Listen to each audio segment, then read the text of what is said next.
avant de moi, toujours, c'est reconnaître la dépendance de l'autre comme la question primaire de l'identification du sujet. Moi et un autre, ça c'est une moyen de dire la même chose. Ça c'est éthique. Hein? Comme tous les mots, éthique peut être employé dans centaines de situations. Si vous pensez à l'éthique du commerce, etc., ça va bien. La banque éthique, par exemple. Il s'agit de phénomènes que je trouve de grande importance. Mais la banque éthique part du présupposé qu'on doit quelque chose. Donc, la différence de la morale. Oui, la morale, ce sont des règles. L'éthique, c'est la constitution de l'être du sujet à partir de la reconnaissance de la précédence de l'autre. Et la morale, c'est les règles de... La morale, c'est les règles. La morale, c'est historique. La morale, c'est on peut ou peut pas confier des enfants à des copines homosexuelles. Ça, c'est la morale. Ça, c'est l'administration historique de ce qui est l'éthique. L'éthique, c'est quelque chose qui a à faire avec la définition du sujet, de ce qu'il peut faire, qu'il doit faire, etc. Et qui suis-je? Qui suis-je? Ça, c'est, on peut donner plusieurs réponses. Les réponses du modèle Abramovich et plusieurs autres, ce sont des réponses qui m'intéressent peu. Non, je suis ce qui a posé le pistolet là et vous pouvez l'employer parce qu'il est chargé. Si vous vous sentez en faute. Ça, c'est une provocation un petit peu goliathique pour moi. Et comment l'éthique prend compte du sujet qui vient après? L'éthique tient compte du sujet qui vient après, enfin des individus qui viennent après, des générations de la descendance. De la descendance. De la descendance. À savoir si la descendance est concernée par les mêmes questions éthiques. C'est un travail de projection, non? Un travail de projection. Jamais d'auto-institution dans la situation hiérarchique. Tous ceux qui viennent après moi sont mes dépendants. Non, c'est un travail de projection. Justement, nous avons vu la scène finale de Five Abstraction comme un exemplaire de travaux spéculaires, travaux de miroir. D'ailleurs, l'année dernière, on avait travaillé justement sur... L'année dernière, avec vous, on avait travaillé sur Warburg et sur les Stalker et Tarkovsky. Exactement sur cette question du témoignage, hein, du testament, oui. Qui concerne donc l'éthique de la descendance. Et donc la forme. Qui oblige la descendance et qui donne une forme. Non, mais qui donne une forme aussi à la descendance. Mais la descendance, est-ce qu'elle peut être concernée par exactement les mêmes questions éthiques?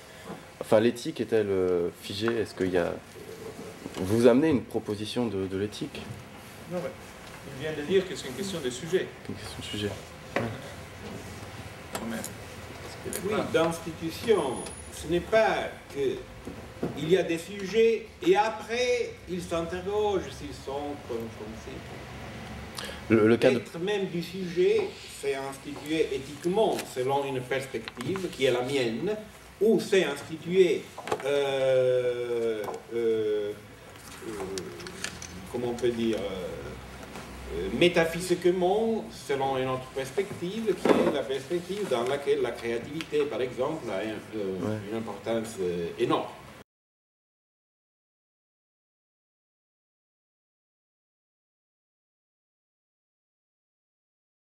Et le cas de Ventrir est quand même assez spécifique parce que il agit... ces studios, où est-ce qu'ils se trouvent? Je me souviens plus. Danemark. Enfin, ils sont quand même dans une espèce de zone, une enclave, qui sont les studios de Ventrir, dans un bureau où ils mangent du caviar et ils boivent de la vodka. Ils sont un petit peu coupés du monde. C'est quand même un échange très très, très situé, enfin très recentré entre Van Trier et Jürgen Luth. C'est-à-dire que est-ce qu'on peut autant étendre le cadre de leur de ce qu'il est de leurs intérêts?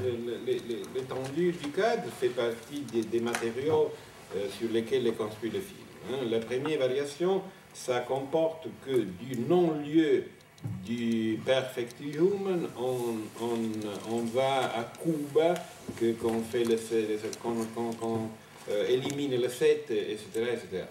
Mais si votre critique vise la situation privilégiée de Van Trier, etc., il y a plusieurs voies pour pratiquer une éthique. La voie des missionnaires, des gens qui la pratiquent concrètement, c'est très loyable et très importante, mais qui fait du cinéma peut faire quelque chose comme ce que nous venons de voir. J'ai bien compris la référence aux lieux, aux endroits où manger le caviar, etc. Si je peux t'interpréter, c'est la question de l'altérité se réduit au rapport entre ces deux personnages qui finalement ne sont pas si éloignés. C'est ça la remarque. Et puis en plus, quand il va à Bombay, il descend quand même dans des grands hôtels de luxe. C'est un jeu de rôle. C'est un des personnages dit « tu dois », ça signifie « tu dois ». Pour être toi-même, tu dois quelque chose au monde. Ça signifie. L'autre, il est l'esthète. Le poète, je dois, alors je fais quelque chose. Hein? Le film, c'est le sténogramme, l'enregistration de cette lutte.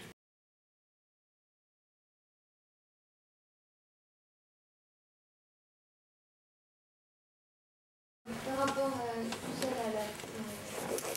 fait qu'il y ait à la fois une dette et un don, par rapport à l'éthique et tout, j'ai l'impression qu'à chaque fois, il y a une question de point de vue, situé à la fois par rapport à son point de vue et à la fois toujours une recherche d'une sorte de ligne de fuite. Là, une ligne de fuite, toujours un mouvement vers le dehors, parce que là, par rapport aux deux, il y a l'altérité, Lars von Trier qui va dans Jürgen, mais aussi, c'est comme si à chaque fois, toute la force, la fusil, celle qui se régénère en elle-même, c'était juste, elle trouvait justement son origine dans une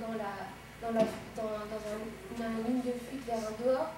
Et quand, par rapport à Primo Levi dont on parlait hier, j'ai l'impression, parce que comme il s'est suicidé, on pourrait penser que c'est un échec, mais que justement, à chaque fois qu'il a essayé d'écrire, tout ce qu'il a pu écrire, c'était toujours une recherche d'une ligne de fuite, mais toujours en même temps une recherche constante, mais qui échoue à chaque fois, parce que justement, il n'y a pas de détachement, il n'arrive pas à trouver le détachement possible de la ligne de fuite, parce que justement, il se rend compte qu'il n'y a aucun schéma, il n'arrive pas à trouver des schémas correspondants à ce qu'il a vécu. À un moment, il évoque l'enfer de Dante, mais il se rend bien compte que Dante, justement, ça ne correspond pas parce que la Shoah, ça échappe à tous les schémas qu'on peut se faire de l'enfer, qu'on connaît d'un point de vue mystifié un peu. Et donc, il voit dans le suicide une ligne de fuite ultime.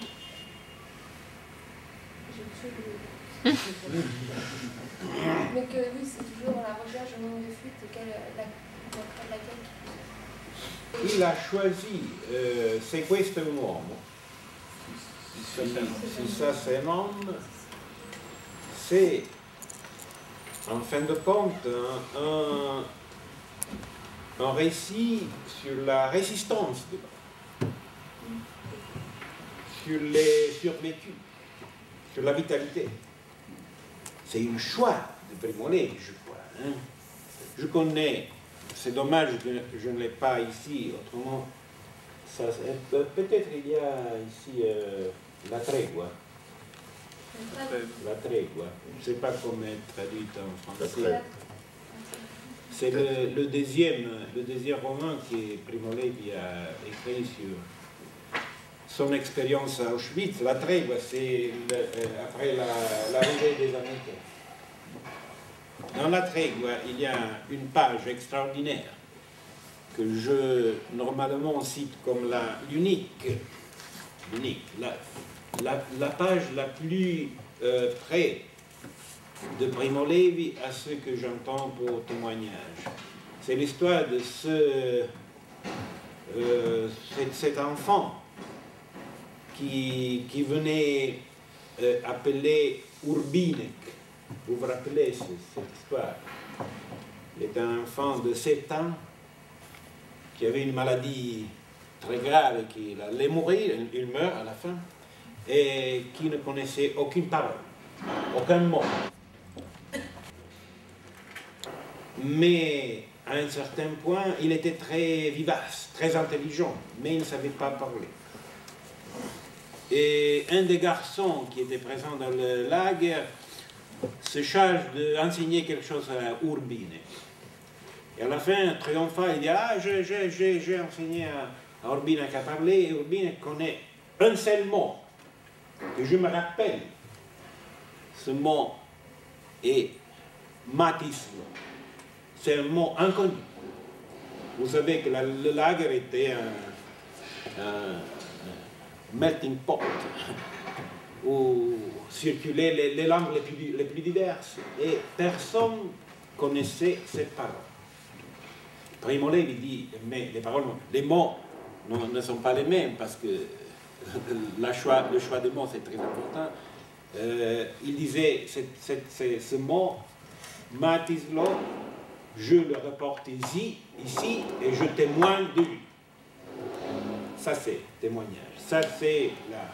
Mais le complexe des grands ouvrages que Primo Levi a écrit sur Auschwitz, peut-être il le ressentait comme un échec, quelque chose qui avait échoué, pour l'incapacité de trouver la langue à mesure de l'horreur.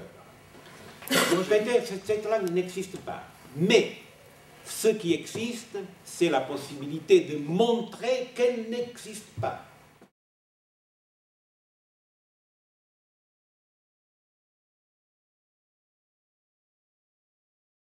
Comment est-ce que, en tant qu'auteur, j'ai circonscrit mon champ d'action et de quoi je témoigne, c'est-à-dire comment je définis ce que je témoigne, dont je témoigne, l'objet dont je témoigne. Et je pense qu'au-delà d'être là une question qui nous concerne en tant que personne, c'est une question qui est extrêmement diffuse dans les expositions récentes, 5 dernières années. Combien, de quoi on avait parlé, du voyage à Bilbao, c'est-à-dire, vous allez voir manifester à Bilbao, il y a 50% de films documentaires. De quoi ils documentent exactement ces films? Ils utilisent la forme du documentaire, mais on ne sait plus de quoi ils témoignent. De la vie intime, de la vie privée, de la vie de quelqu'un. C'est-à-dire, comment est-ce qu'on définit ces champs? Et ça me semble une question intéressante aussi. Non? Je voudrais dire deux choses sur le rapport entre la culpabilité et la dette. Qu'il faut tout à fait dépsychologiser et subtraire au contexte de la religion et des normes de la morale. Il s'agit de comprendre l'être même que nous sommes comme des êtres qui ont toujours à être.